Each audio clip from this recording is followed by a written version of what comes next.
Eu cumprimento a igreja com a graça e com a paz do nosso Senhor e Salvador Jesus Cristo. Amém? Algo novo sempre acontece realmente nas nossas vidas, porque nós temos o Espírito Santo habitando dentro de nós. E Ele está em nós. A nossa vida nunca é a mesma coisa. Por isso, nós temos que estar sempre alegres e sempre preparados para recebermos algo novo que o Senhor tem para falar conosco, através da sua palavra, através de tudo que Ele tem nos falado, nos ensinado nesses últimos dias. E eu cumprimento a igreja, cumprimento aqueles que estão em casa, aqueles que foram impedidos de aqui estar, aqueles que estão trabalhando, aqueles que estão passeando, viajando, e que o Senhor possa falar ao coração de cada um nessa noite, no nome do Senhor Jesus. Eu gostaria que você abrisse a sua Bíblia comigo,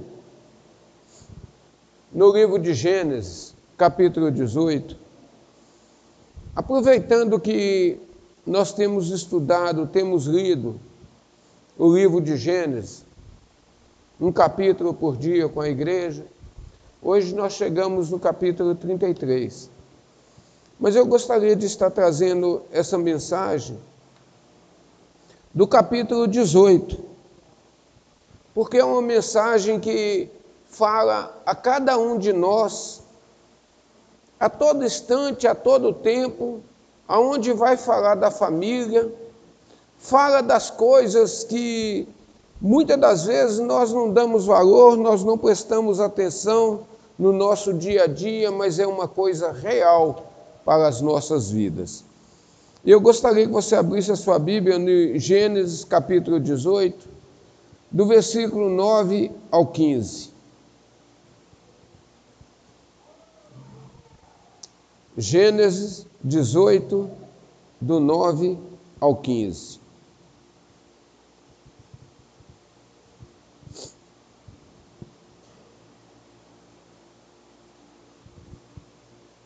Gênesis 18, do 9 ao 15. A palavra do Senhor nos diz assim: Onde está Sara, sua mulher? Perguntaram. Ali na tenda, respondeu ele. Disse-lhe o Senhor: Voltarei a você na primavera. Você na primavera, e Sara, sua mulher, terá um filho. Sara escutava a entrada da tenda, atrás dele. Abraão e Sara já eram velhos de idade, bem avançados, e Sara já tinha passado da idade de ter filhos. Por isso, riu consigo mesmo, quando pensou, depois de já estar velha, e meu senhor já idoso, ainda terei esse prazer? Mas o Senhor disse a Abraão: Por que Sara riu? E disse: Poderei realmente dar à luz agora que sou idosa? Existe alguma coisa impossível para o Senhor na primavera? Para o Senhor, na primavera voltarei a você, e Sara terá um filho. Sara teve medo e por isso mentiu. Eu não ri, mas ele disse: Não negues, você riu. Amém? Curva a cabeça por um instante.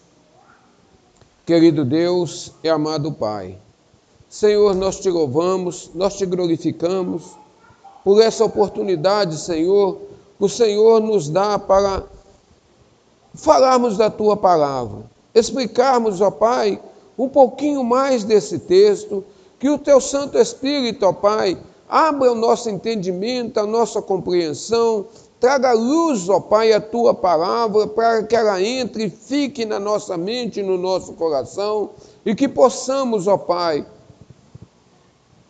estar, Senhor, ensinando a outros aquilo que o Senhor tem nos ensinado. Eu te louvo, Senhor, e te glorifico por essa oportunidade. E peço, ó Pai, a tua bênção sobre a tua igreja, sobre a vida desses que aqui estão, sobre a vida daqueles que não puderam vir, que estão em casa, feito o nosso irmão Hélio, que está com a sinusite muito forte, que o Senhor possa ir de encontro a ele, trazendo a cura e a libertação, no nome bendito do Senhor Jesus. Amém?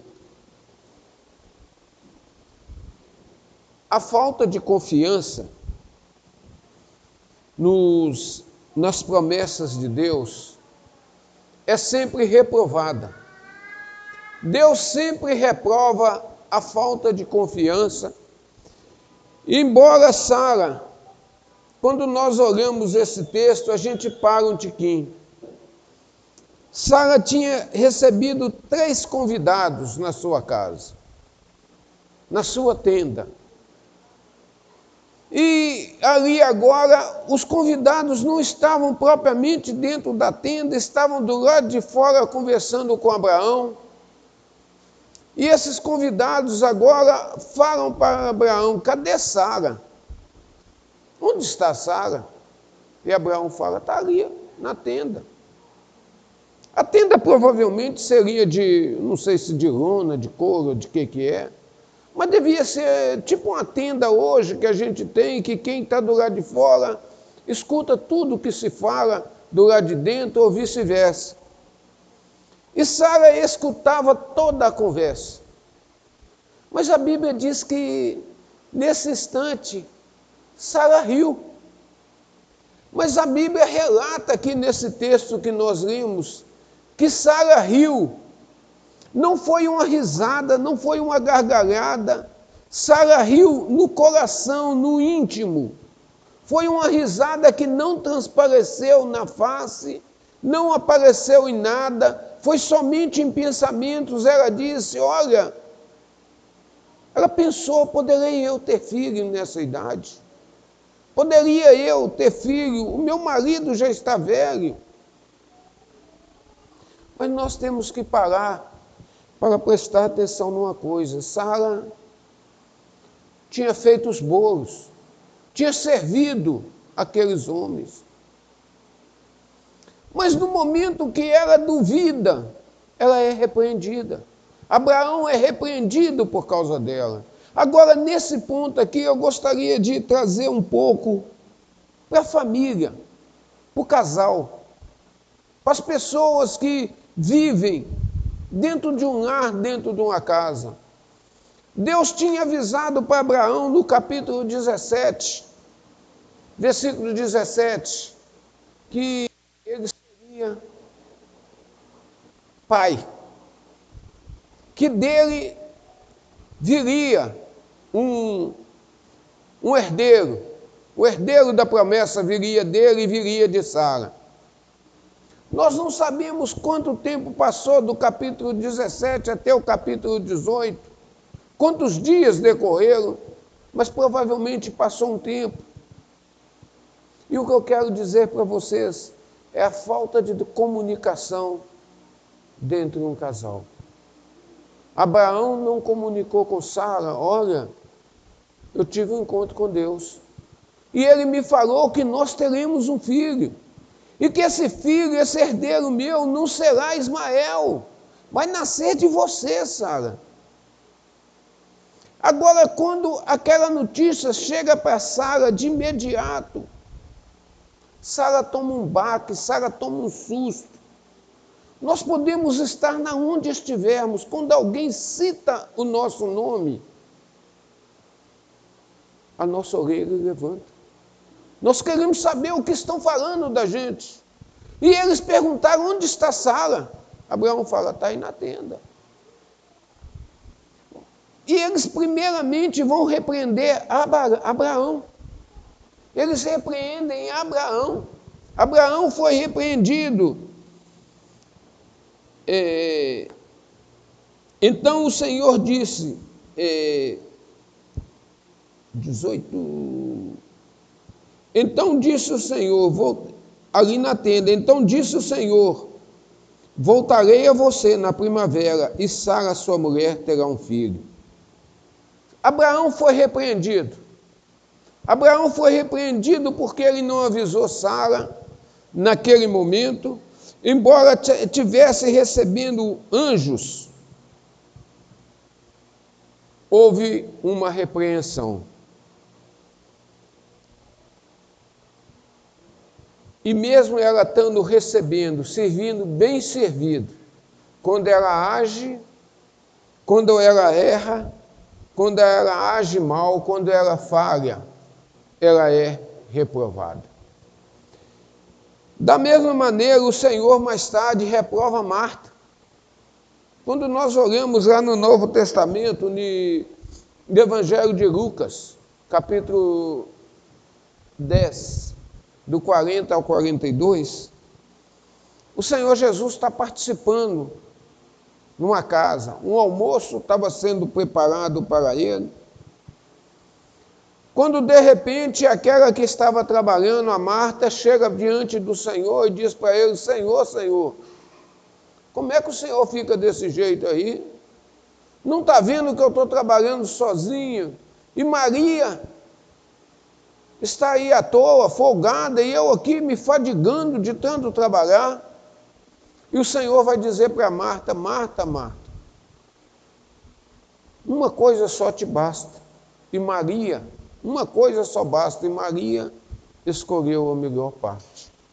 Apesar do Senhor estar na casa de Marta, para participar de um almoço, para uma refeição, quando ela falha, o Senhor a repreende.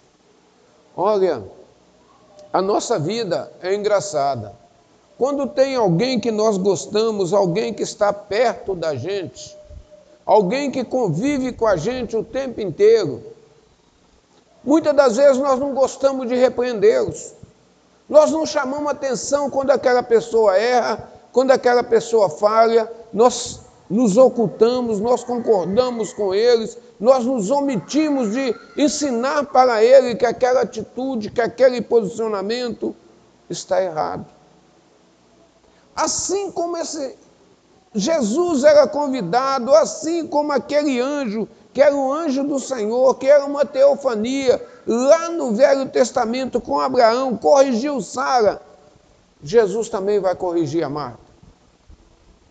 E nós, na maioria das vezes, nós nos omitimos. Jesus disse: Marta, porém, andava distraída. Da mesma maneira o Senhor vai repreender Marta. Marta, porém, andava distraída em muito serviço, e aproximando disse: Senhor, não te importas que minha irmã me deixe servir só? Diz-lhe, pois, que me ajude. E respondendo Jesus, disse-lhe: Marta, Marta, estas coisas, estás ansiosa e afadigada com muitas coisas, mas uma só é necessária, e Maria escolheu a boa parte, a qual não lhe será tirada. E quando nós olhamos para isso, nós também podemos parar para esse texto aqui de Jesus com Marta. Nós olhamos o quanto nós temos andado afatigados por tantas coisas, por tantos afazeres, no corre-corre do dia a dia, no vai e vem, que nunca paramos para dar um tempo necessário ao Senhor, para estar aos pés dele, para estar aprendendo, para estar pedindo conselho, para estar sabendo o que fazer durante o dia ou nos momentos seguintes. Se os nossos amigos são gentis conosco, não devemos ser tão cruéis com eles. Temos que tolerar os seus pecados. Essa é a visão nossa.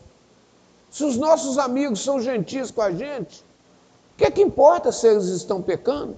Vamos calar a boca, deixa eles para lá. Mas quando nós olhamos para as Escrituras, não é assim. Se está errado, se está errado, está errado. O crente, o servo, o filho de Deus é se ensina ou não. Se houve um erro, tem que haver a correção. Se houve um desvio de conduta, se houve um desvio de palavras, se estão falando palavras que não condiz com um posicionamento de um servo, de um filho de Deus. Falou alguma coisa que não condiz, levantamos a mão. Espera aí, meu irmão. Dá uma observadinha nas suas palavras. Dá uma observada no seu jeito de ser. E como que você está indo, como que você está se conduzindo. A maneira que você está se portando, está se vestindo. Essa é uma atitude, um posicionamento de um verdadeiro amigo. Um verdadeiro amigo que quer que aquele amigo vai estar com ele eternamente. Deus reprovou Sara por meio de Abraão, seu esposo. A Abraão, ele disse, por que se riu Sara? Deus perguntou para Abraão, por que se riu Sara? Você deveria ter avisado para ela que ela teria um filho. Mas por que você não avisou, Abraão? É onde eu falei da falta de comunicação entre os casais. Tem coisas que não podem ser guardadas para um só. E uma vida a dois, muitas das vezes é complicada, porque a palavra do Senhor nos diz que quando se une um homem com a mulher, os dois se tornam uma só carne. Se um está doente, se um está machucado, se um está se perdendo, o outro tem que estar doendo porque é a mesma carne. E quando Abraão é repreendido aqui, o próprio anjo do Senhor lhe disse, por que se riu Sara? A comunicação tem que ser vital entre um casal. Talvez Abraão, feito eu disse, talvez Abraão não tivesse contado a Sara a promessa. Talvez com este propósito é que se tivesse contado, porque muitas das vezes você conta alguma coisa para alguém. Talvez Abraão também não contou para Sara, que se ele fala, Sara, você vai ter um filho. Ela teria ficado duvidando há muito mais tempo. Ou muitas das vezes criticando, agora? Para que eu quero um filho agora? Eu não dou conta de correr atrás de menino mais não. Como que eu vou criar menino com 90 anos? Imagine uma pessoa hoje de 90 anos, cuidando do Jonathan. Correndo atrás dele, correndo atrás da Maria. Não vão atrás da Maria não, da Lolozinha. Uma pessoa de 90 anos dá conta de cuidar da Loló? Não dá, do Vitinho. Não cuida. Não tem cabeça, não tem idade. Talvez por causa disso, Abraão ocultou. Falou assim, deixa ver se isso é verdade. Será se é verdade? Muitas das vezes duvidamos daquilo que Deus nos promete. Se Deus prometeu, Ele vai cumprir. Se Deus prometeu, não se iluda. Não se iluda, porque vai se cumprir. Tudo que Ele prometeu, tudo que Ele falou, nenhuma das boas palavras dEle caiu por terra. Talvez foi com esse propósito, para não colocar Sara mais duvidosa, mais angustiada, com mais reclamações, e talvez para não trazer murmurações.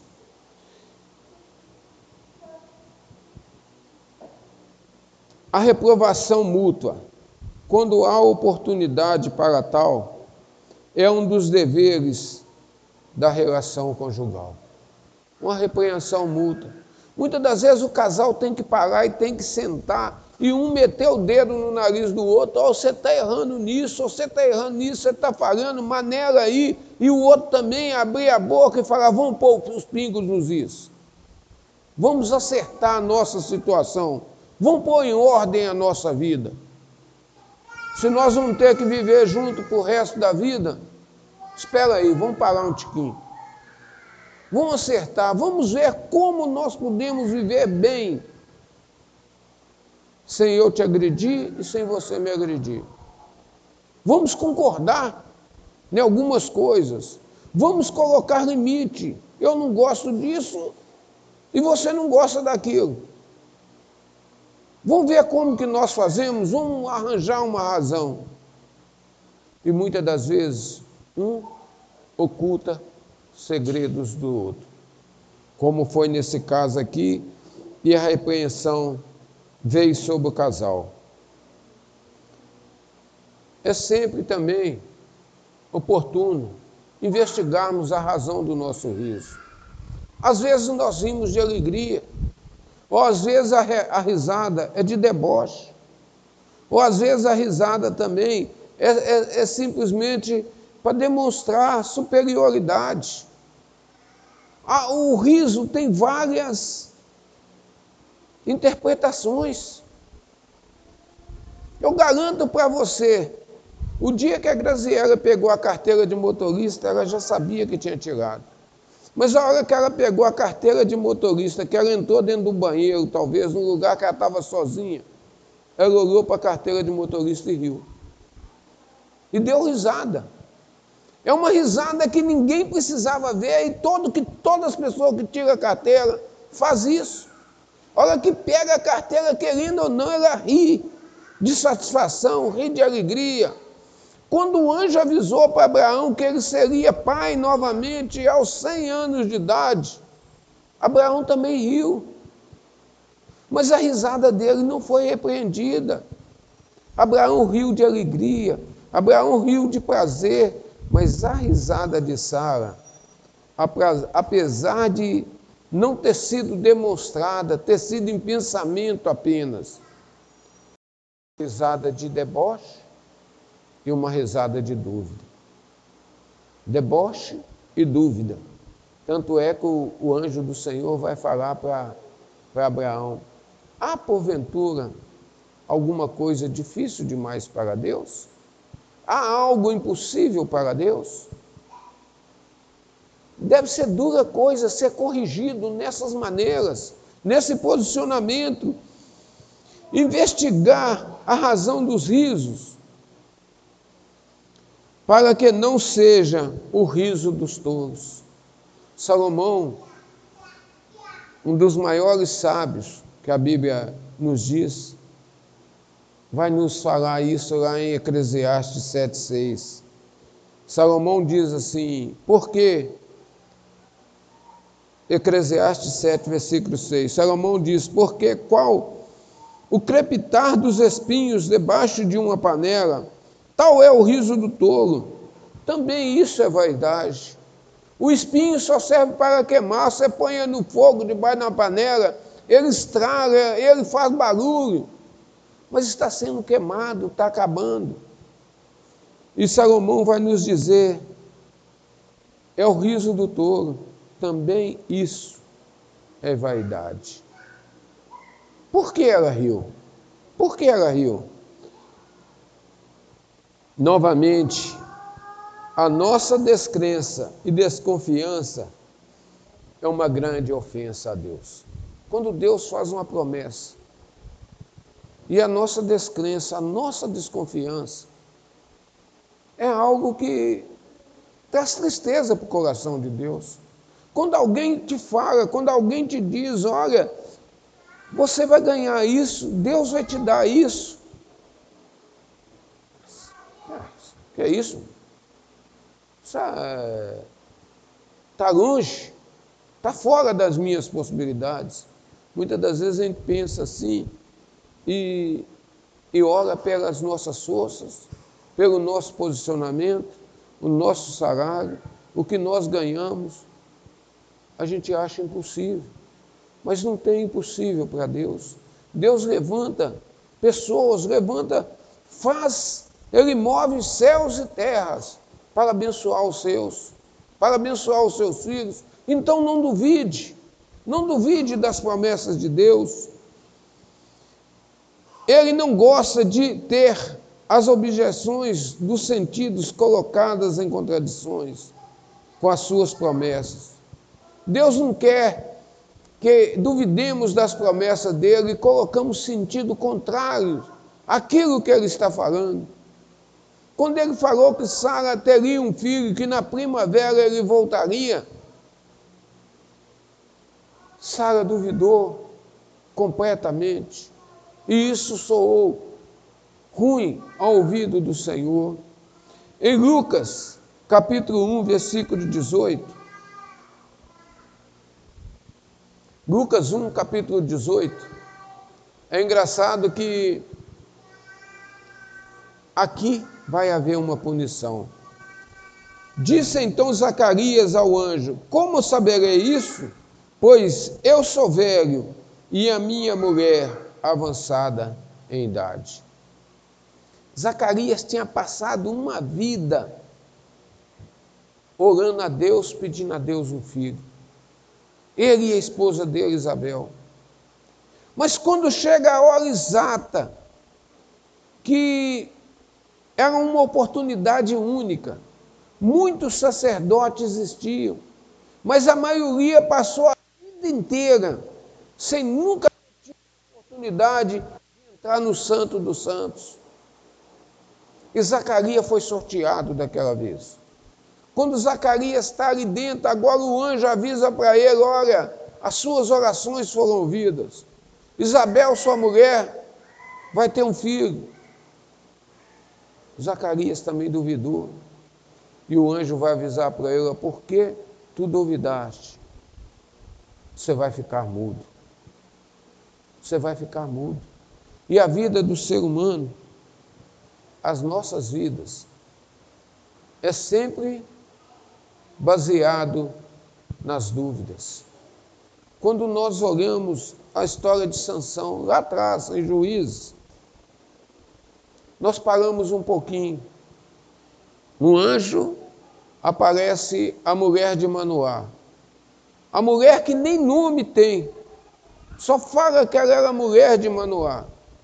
E o anjo fala para ela: olha, você vai ter um filho, você vai ter que criar ele dessa e dessa maneira. Ele não pode beber suco de uva, ele não pode tocar em morto, ele não pode fazer uma série de coisas, e passa uma lista para aquela mulher.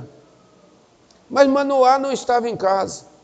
E quando Manoá chega, aquela mulher agora fala para ele: olha, apareceu um homem aqui, e ele diz que nós vamos ter um filho, e que ele é nazireu, e que ele não pode comer fruto da uva, não pode tocar em coisas mortas, ele é separado para Deus.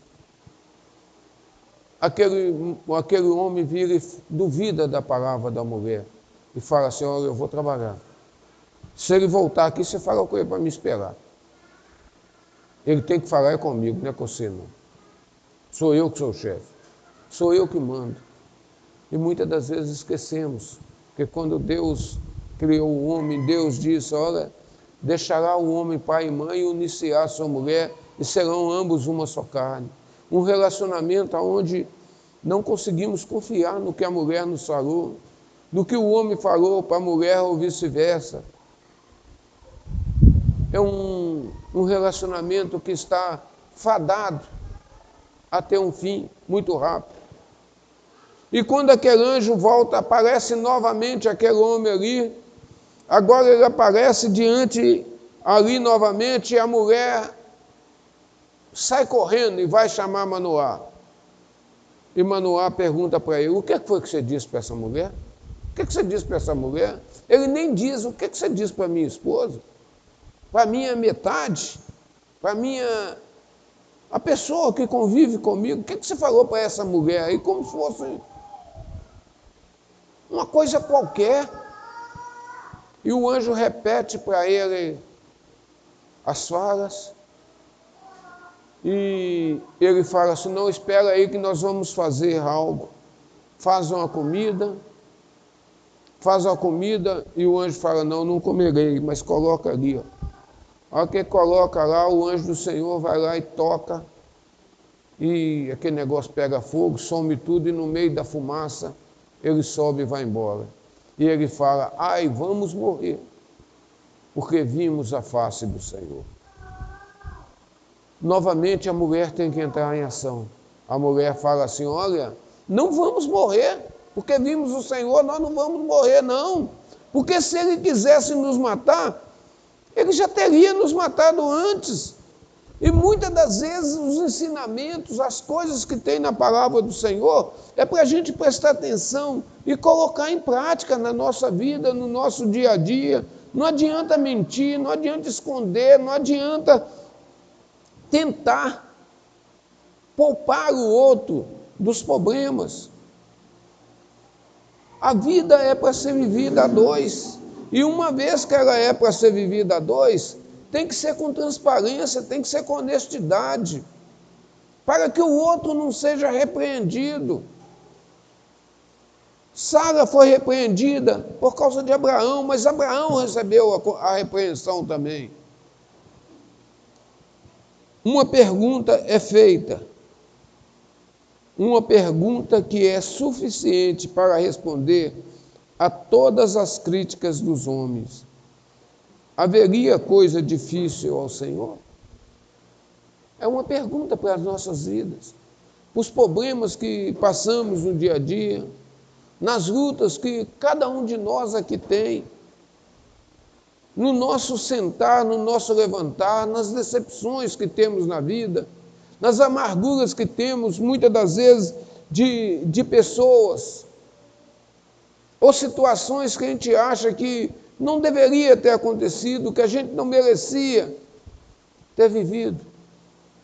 Mas nós não conhecemos os caminhos do Senhor. Não conhecemos realmente os propósitos do Senhor. Ele tem o melhor para nós. E muitas das vezes aquilo que nós estamos agarrados não é o melhor. Não é o plano definitivo de Deus para as nossas vidas. E nós temos que parar e aceitar essa pergunta aqui. Haveria coisa difícil ao Senhor? Alguma coisa tão secreta a ponto de escapar ao conhecimento de Deus?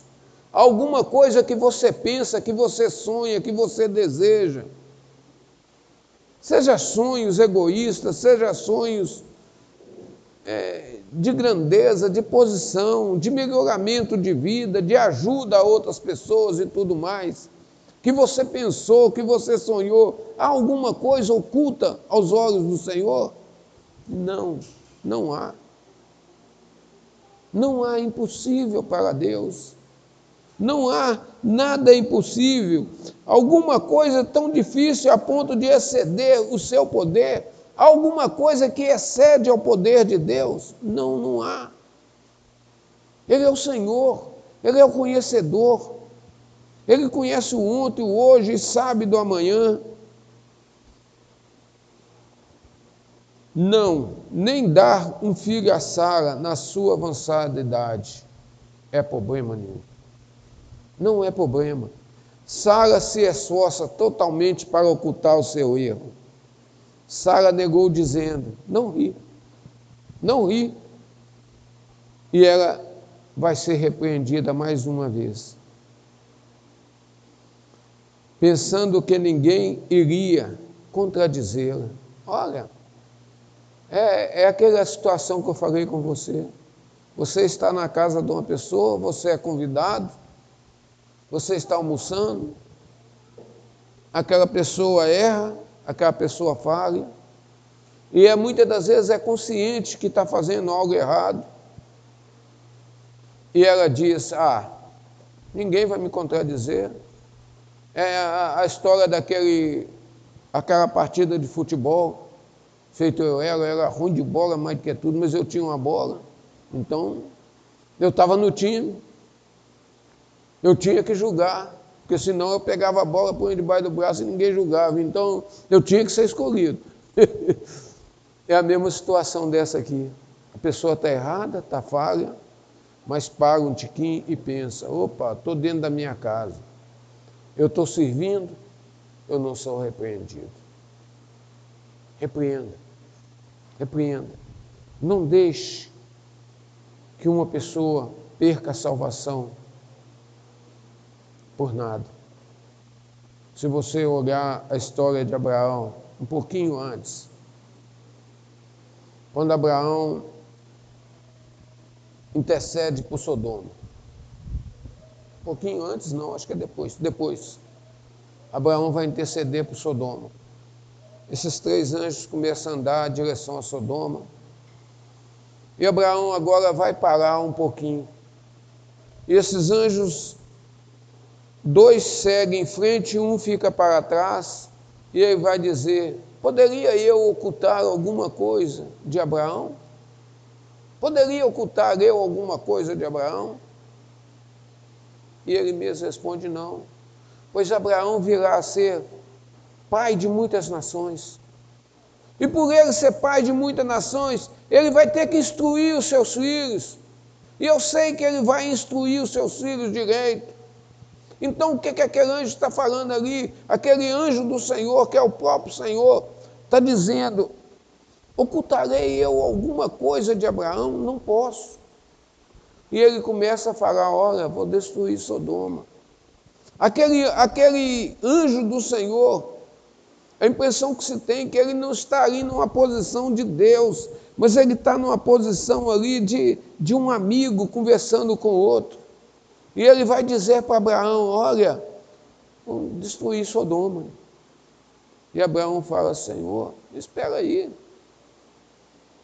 Se tiver 50 pessoas lá, Abraão vai falar assim, conversando, com o maior respeito, mas tendo direito de dialogar, direito de conversar, direito de participar. E no final da história, só havia um homem justo ali dentro. Um homem justo. Muitas das vezes, meu irmão, o justo sofre com o ímpio. Você sofre com o ímpio. Mas você não sofre as consequências do ímpio. Você sofre com o ímpio porque o ímpio está indo para o inferno. Você sofre com ele porque você está vendo o sofrimento que ele vai passar e você se condói, mas você vai ser tirado. Você vai ser poupado, você não vai passar pelaquela luta, pelaquele sofrimento, pelaquele problema real, você não vai passar. Você sofre porque você vê que aquele outro vai padecer grandes coisas. Abraão vai interceder. Abraão vai entrar na brecha pelaquela cidade, pelaquelas, se não me engano, são 4 ou 5 cidades que são destruídas ali. Mas as mais famosas eram Sodoma e Gomorra. E quando Abraão intercede ali, vai abaixando os números, vai abaixando.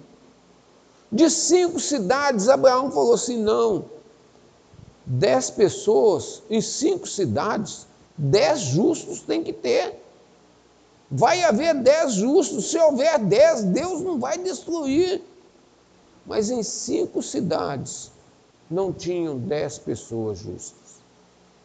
Se você prestar atenção, só havia Ló. Pedro vai nos contar essa história, Pedro vai falar assim: ó, só havia o justo Ló, que afligia a sua alma. Ló sofria todos os dias da sua vida. Ló sofria por ver a situação daquele povo, por ver a pecaminosidade daquele povo, a situação que eles estão vivendo. Mas, como se diz, não adiantou nada. Aqueles 2 anjos agora entram na casa de Ló. E ali vai haver uma situação engraçada. Quando aqueles homens entram ali, o povo da cidade, a Bíblia fala que tanto os mais velhos como os mais novos, todos cercaram a casa de Ló. E quando eles cercam a casa de Ló, vai acontecer algo estranho.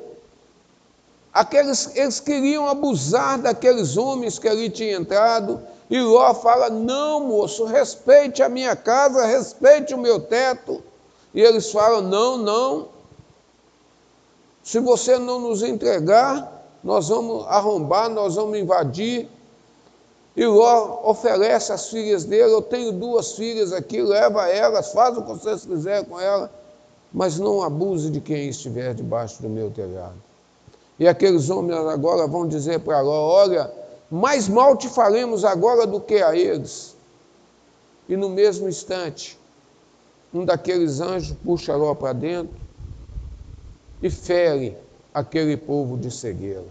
A cegueira foi tanto que mesmo eles cegos, eles ainda estavam procurando na porta para tentar arrombar. A cegueira é tanta que mesmo cegos, eles ainda queriam continuar praticando o mal, fazendo o mal. E quando aqueles anjos agora avisam para Ló, Ló, busque os seus genros, traga os seus genros, as suas famílias, tragam eles, vá, avisa para eles, para sair, mesmo se você é justo, se você é digno, você ainda tem a oportunidade de salvar alguém que é corrupto. Aqueles anjos falaram, vai depressa, busca seus genros. E tem estudos que falam, que mostram que Ló tinha muito mais filhos e filhas que moravam em Sodoma, que não eram só aquelas duas que estavam com ele, porque aquelas duas eram solteiras. Mas quando Ló vai atrás dos seus genros, que ele fala com eles, olha, vai ser tudo destruído aqui, tudo vai ser destruído. Aqueles homens agora duvidam de Ló, eles vão dizer, olha, ele ficou louco, o que aconteceu na casa dele? Ele está dizendo que a cidade vai ser destruída, que vai pegar fogo, ele ficou ruim da cabeça. Ou ele está com medo de morrer e está querendo que a gente saia, para que o resto do povo da cidade não o mate. Ele está ruim da cabeça. E a Bíblia fala que para Ló sair, ele teve que ser agarrado pela mão. Para sair do meio daquele povo, ele teve que ser agarrado pela mão. Quantas das vezes, meus irmãos, nós temos o recado do Senhor, nós somos avisados, feito quantos avisos têm sido dados, que o dia do Senhor está chegando, que a volta do Senhor está próxima, que o Senhor vem para buscar um povo preparado, um povo que estiver buscando, que estiver dedicando a causa do Senhor. Mas tem sido cegado o entendimento de muita gente. Muitos estão afadigados, estão atarefados, feita Marta. Muitos duvidando das promessas do Senhor. Muitos achando que o que precisamos, o que sonhamos, é impossível para Deus nos conceder. Ela ouviu, e para a tua vergonha, o anjo disse para ela, tu riste, tu duvidou. Você duvidou, sabe? Não brinca não, você duvidou, você riu.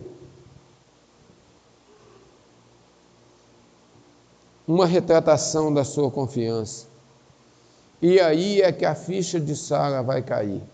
Que ela vai entender agora que aqueles homens que ali estavam não eram simples homens comuns. Porque ela não riu abertamente. A Bíblia fala que ela riu no seu coração, o semblante dela não mudou, nada mudou. É quando você recebe alguma coisa, feito eu falei no caso da carteira de motorista, que você olha para ela e fica rindo por dentro sozinho. Essa foi a risada de Sara, mas uma risada de dúvidas, uma risada de deboche, uma risada que não agradou ao Senhor. E quando ela é confrontada, você riu. Ela fala, não ri não, não brinca, não mente não, você riu sim. E pronto, acabou. Ela vai perceber que é uma promessa divina feita a seu respeito. E renunciou. Aí ela vai renunciar os pensamentos de dúvida.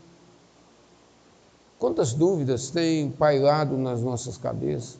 Quantas dúvidas vêm quando nós percebemos uma promessa do Senhor? Muitas das vezes um sonho que vem na sua cabeça, você sonha de noite, um sonho normal, de algo completamente estranho, algo fora do contexto.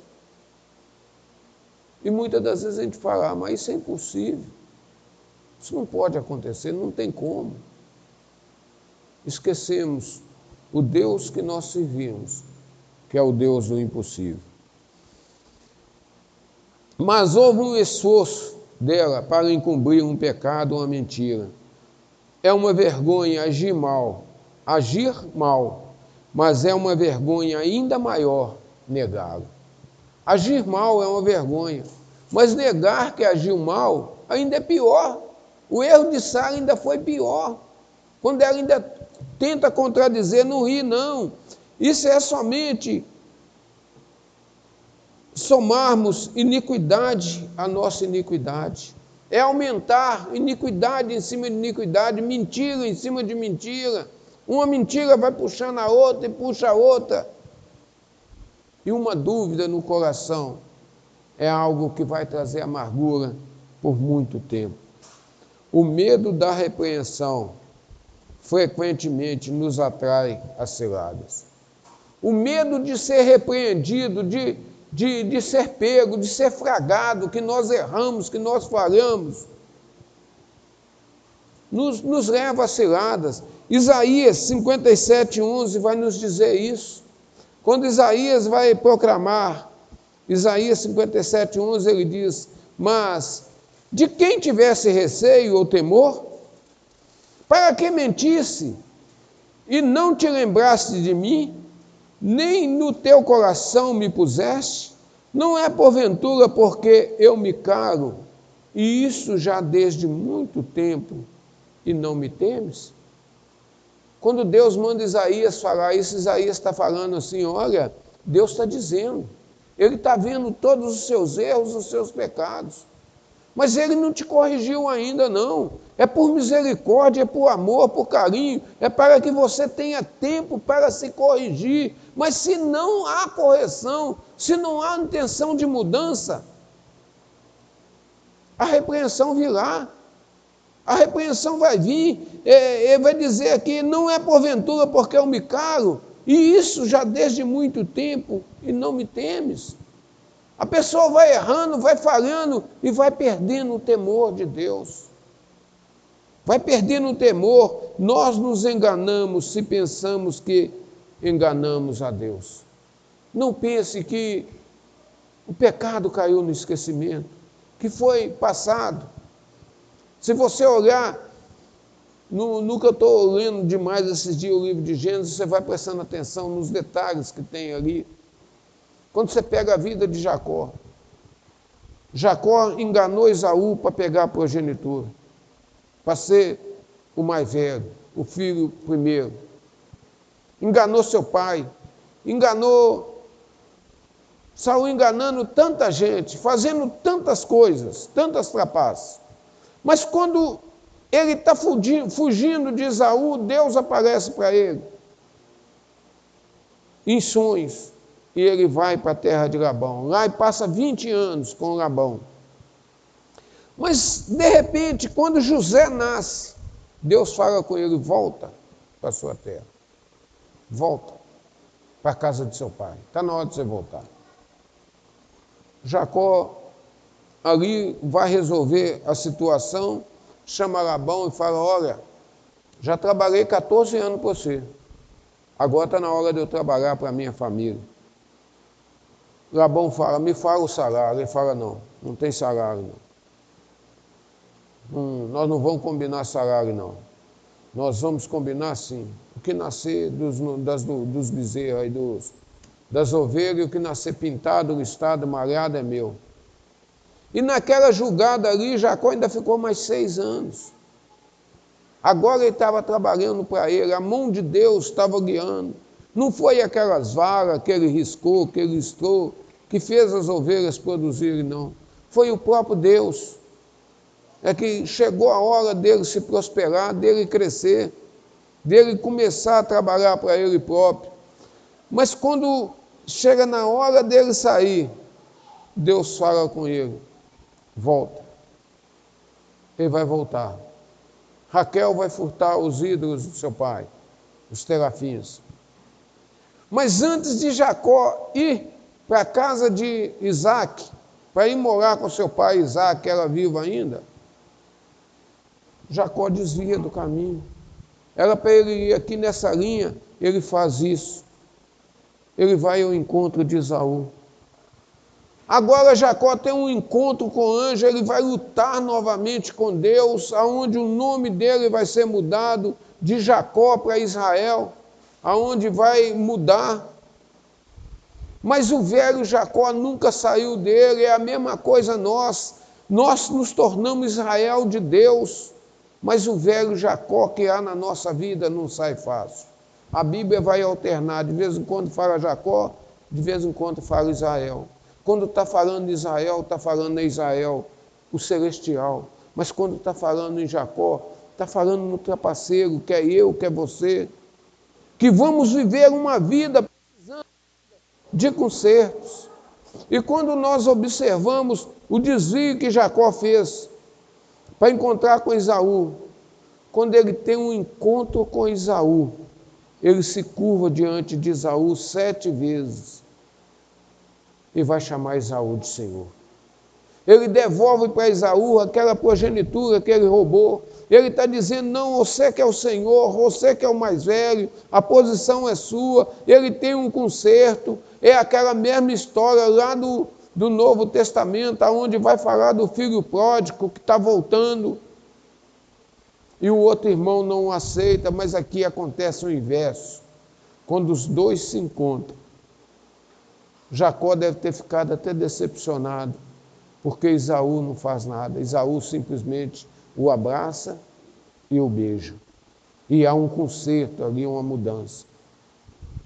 Mas Jacó ainda não vai direto para a casa do pai dele, não. Jacó vai fazer 2 paradas ainda. Jacó vai comprar um terreno, ele tinha uma promessa de que Canaã era dele, era da posteridade dele. Jacó vai comprar uma terra, vai construir uma casa, em vez de ir para onde Deus mandou. E aí vem os problemas. E aí vem os problemas, aonde vai acontecer a história de Diná. E quando tudo se resolve, que Jacó agora assume uma posição de líder da casa, ele já não fica na dependência de outras pessoas nenhuma, ele fala assim, não, eu sou o responsável. Jacó fala, agora nós vamos para Betel. Vamos embora. Reúne a sua família e fale, tire os deuses estranhos. O que está sobrando na sua vida de passado? O que precisa ser tirado? Jacó ali agora vai dizer, olha, tira todos os deuses estranhos. Ele está falando para os filhos, para as mulheres. E debaixo de uma árvore, Raquel agora vai entregar os terafins e Jacó vai enterrar. É preciso enterrar o passado. É preciso enterrar tudo aquilo que nos prende, a mentira, o engano, as dúvidas, os maus pensamentos. A tudo aquilo que não agrada a Deus é preciso ser enterrado, é preciso ser esquecido, para que novamente agora Jacó vai para onde o Senhor prometeu para ele, que o levaria e o traria de volta. Aquele que encobre o seu pecado não pode prosperar, pois se aproxima o dia que o Senhor vai revelar. Amém? E que o Senhor possa ter falado com você nessa noite. Não encubra o erro.